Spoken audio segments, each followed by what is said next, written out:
You. All right. And who is this mystique person that I'm hearing on the line in Black Ice? What better way to start your day other than with First Take a Daybreak? The That's hottest right. Sunday morning show in the nation, the town square for conversation, where you get early morning inspiration, the best platform for Cook County news and information. Hailed on the WCPT 820 AM station, hosted by Thornwood High School's very own Al Kindle. Yes, he's a Thundercat. He brings the information to the community and breaks it down nice and simple, bringing guests to the platform who gives good advice. And today, this morning, you get to hear the exclusive interview with yours truly, the international award-winning poet and activist, king of poetry, Blaq Ice. Grand God rising, my brother. Absolutely. If I had the drum beats in the background, they would be right now rolling. I thank you for that very poetic, rhythmic introduction of yourself. And give our listening audience what your true name is as opposed to the stage name. And we got like 10 minutes here, and then we got to do a deep dive into the other important things you want to cover. Absolutely. My name is Tyrone DeAndre Hawthorne. I'm a Chicago, Inglewood neighborhood, born and raised brother. I attended Simeon High School. I work at Cook County Stroger Hospital. I've been with Cook County for 32 years now. My anniversary date was March 1st, 1993. And so, man, I'm just glad to be here. I'm an activist. I'm a poet, writer, graphic designer, business owner, and God has blessed me with various amounts of talents, and I've just been blessed to be able to be obedient to use it to help people in our community. Absolutely. And how do we end up calling you the iconic poet? How did you come into poetry, by the way? You know, it was amazing that as a young child, I want to say about 6 years old, my mom would bring books home from the Kingdom Hall. She's a Jehovah's Witness, and she would bring books like The Awake and the different things that the Jehovah's Witnesses would give people. And I would look at the images and illustrations inside of the literature, and I began to write poetry about those illustrations. And they were beautiful paradise scenes, and that's kind of how I got inspired to write poetry and start. You know, that was the start of my journey. Then, of course, rap came around. I started rapping, which is rhythm and poetry, RAP. And then later on in the year 2000, I began to do spoken word poetry. So you started transcribing, writing words from your mother's Bible and literature. And then from there, you got inspired by the music that you were hearing and the genres that was going on.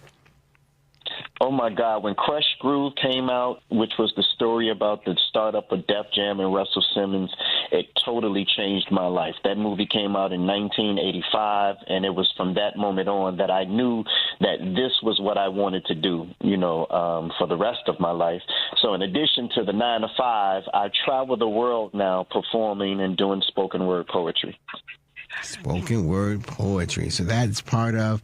Now, I understand you took another turn earlier in your life, and you were the first poet to run for office? Yes, I ran for 17th Ward Alderman, which was Alderman Alice Streeter and Terry Peterson's old ward at the time. He took the lead in the CHA and went over there, and this position became vacant. And so I ran against Latasha Thomas, who was the appointed alderman at that particular time, and that was in the year 2000, and that made me the first spoken word poet, hip-hop artist in Chicago, from that hip-hop root and genre and poetry and spoken word genre to be the first to run for political office in Chicago. And it set the stage because Rhyme Fest came after me, and there were some other brothers, hip-hop artists and poets that came after me, but someone has to knock down the door, and it was tough. It was a tough fight.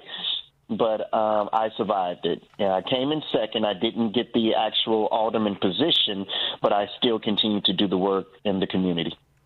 And as part of some of your advocacy work over the years, you've had a series of things that you worked on as this larger, working with a broader community.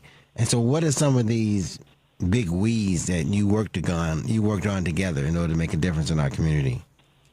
Yes, well, I'm the president and founder of the Poet Organization. I founded that organization in 1990 as a senior in high school. It stands for People of Extraordinary Talent.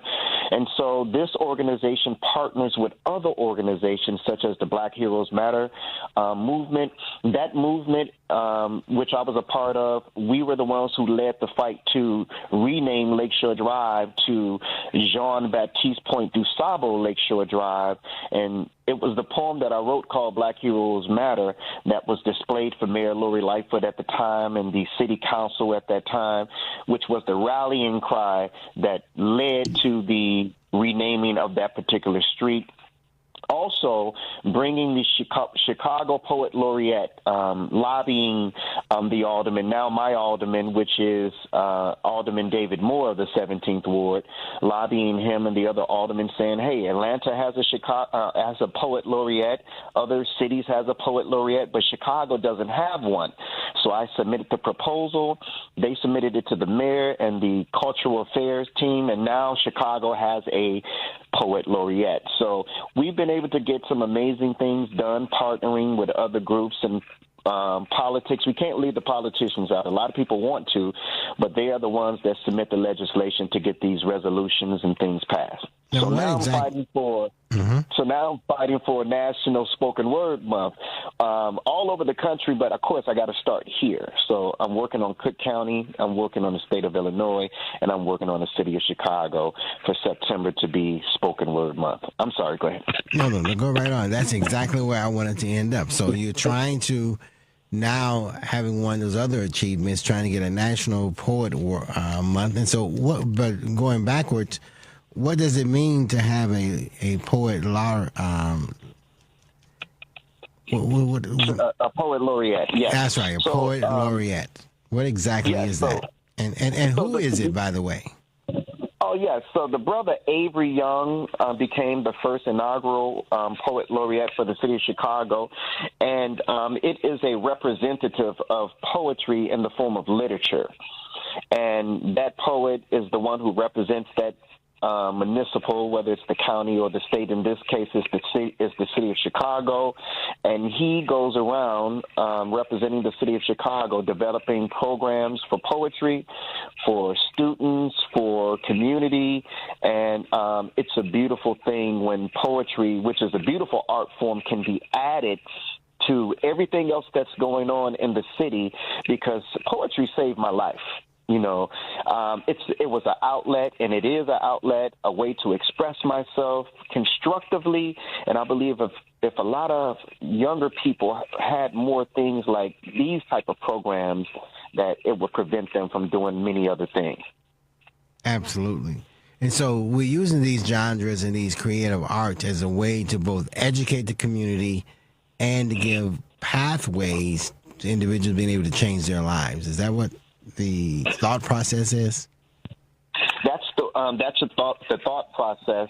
We've been doing programs in the schools and in the juvenile detention centers since 1990.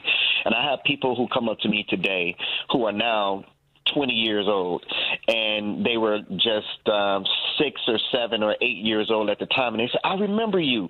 You came to my school. You brought the poetry program in there." Now I feel like a grandpa now when the younger people come up to me, but they say that these programs really made a difference. And the reason why spoken word is so important to establish that month, because April is National Poetry Month. Okay, but spoken word gears more towards the performance part of poetry. It's not the literary part, but the performance part, and it actually gears towards more of the Black and the brown, Hispanic and Black and poor whites.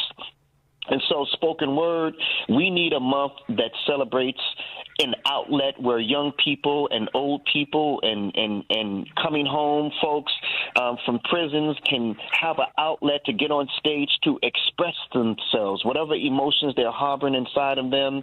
And I'm telling you, it saved my life, and it's been saving the lives of other young people, and it can continue to save lives. We just need the backing of our county, our city, and our state. And September is also the month that we throw the National Spoken Word Awards in, and the National Spoken Word Festival, and all those things are held right here in Chicago. Absolutely. Well, we certainly got to lend these airways and, again, our social media platform and our advocacy avenues to assist with that effort. And we'll be talking more about that offline already. But before our time runs out, I need to have you have an event that's coming up tonight, and then you got some events that are coming up. And so you have a list of events. So let's get to those and give out your phone number of where you can be reached and what is your website. Okay, great. So Blaq is spelled B-L-A-Q. It's not spelled the conventional way, B-L-A-C-K. Believe in the Lord, ask questions, B-L-A-Q. So go to blackice.com. You can find all this information that I'm sharing now. But tonight, I will be at Riddles Comedy Club. This is the start of my birthday concert celebrations. So you can catch me at Riddles tonight. I'll be in Milwaukee on the 15th. I'll be in Vegas on the 18th. That's my actual birthday. But the big crowning event for National Poetry Month will be the Kings of Poetry event that I'm throwing at the City Winery on Randolph Street, and that would be Tuesday, April the 29th. So please go and get your tickets. Go to the website. I'm going to give my number slowly, 312-719-7310, and you can get that number off the website as well, blackice.com, BLAQICE.com. I believe we're at our last seconds here, and I believe you had a poem you wanted to begin to recite as we're closing out. First, take a day break.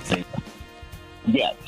I am the father of Chicago. My name is Jean Baptiste Point Gustavo. And that's what I'm going to close out with. I thank you much, my brother. I want to thank everyone for coming on the show this morning. All of our guests, Marianne Sparopoulos, the clerk, and Eli Washington, chairman of the board, and, of course, Blaq Ice. Looking forward to seeing you next week with President Frank Winkle. The following program, First Take, is sponsored